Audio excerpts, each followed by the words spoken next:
Si Richard Reyes Fulkerson Jr., o mas kilala bilang Alden Richards, ipinanganak noong 2 ng Enero taong 1972, ay isang aktor at host sa telebisyon mula sa Pilipinas. Siya ay kilala bilang Asia's Multimedia Star, matapos tanggapin ang mga parangal na Asian Star Prize sa 14th Seoul International Drama Awards noong 2019 para sa kanyang pagganap. Si Richards ay sumikat nang siya ay pareha kay Maine Mendoza, kung saan naging bahagi siya ng kanilang love team, Aldab. Ang ilan sa kanyang mga notable na trabaho ay ang Twin Hearts, One True Love, Carmela, The Road, Ilustrado, Imagine You and Me, Victor Magtanggol, Hello, Love, Goodbye, The Gift, The World Between Us, Startup PH, 5 Breakups and a Romance, at Family of Two. Bilang isang recording artist, naglabas siya ng mga album at single sa ilalim ng Universal Records at GMA Music. Sa kanyang paglaki, nais ni Richards na maging isang chef, ngunit pinagsabihan siya ng kanyang ina na sundan ang pag-arte.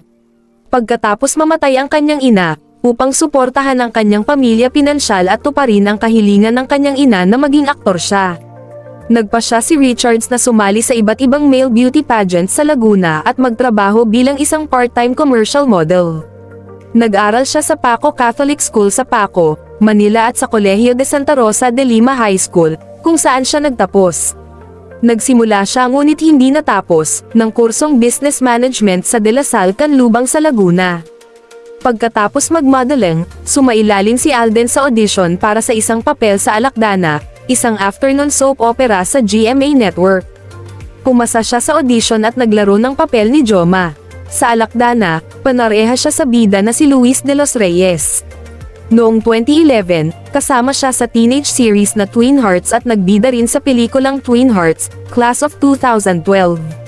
Nagtanghal din siya sa mga variety show ng GMA Network na Party Pilipinas at Sunday All-Stars. Dumating ang panahon na pinuri si Richard sa kanyang pagganap bilang isang psychopath sa pelikulang The Road. Sa dulo ng 2011, pinalitan niya ang papel ni Aljur Abrenica bilang Gobi sa Ang Panday 2. Tinanggap ni Richards ang hamon ng mga manunulat sa industriya ng entertainment na siya ang susunod na magiging malaking bituin ng GMA Network. Nakamit ni Richards ang kanyang unang parangal bilang First Filipino Amazing Male Newcomer sa unang Yahoo! OMG! Philippines Awards noong 2011. Nanalo rin siya bilang Best New Actor sa Golden Screen Awards noong parehong taon. Inimbitahan niya si Sam Pinto, ang FHM Sexiest of 2011. Sa isang date sa National TV, tinanggap ni Pinto ang imbitasyon at nagkaroon sila ng cruise date sa Manila Bay, ngunit inamin ng aktres na ito ay isang kaibigan lamang na date. Noong araw ng mga puso noong 2012, isang promo ng GMA Network na A Date with Alden Richards ay idinaos sa national television at sa Twitter kung saan ito ay naging trending. Noong 2012, naglaro si Richards ng suportang papel bilang isang magnanakaw na nagngangalang Rico sa primetime series na may beloved na pinagbidahan ni Marian Rivera at Dingdong Dantes.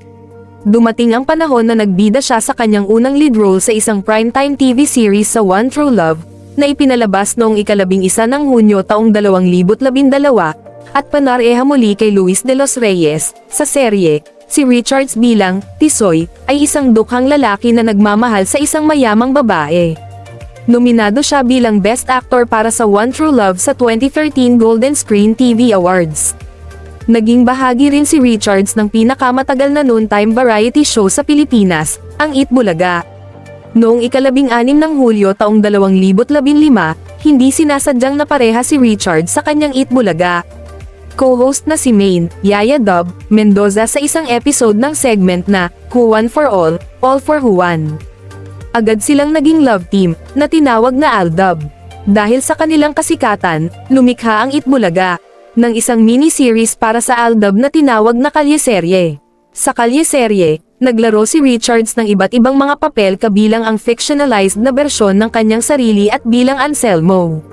Noong ika-6 ng Agosto taong 2015, pumirma si Richards ng isang 4 na taong kontrata sa pelikula sa Apt Entertainment, ang film outfit ng producer ng Eat Bulaga na Tape Inc.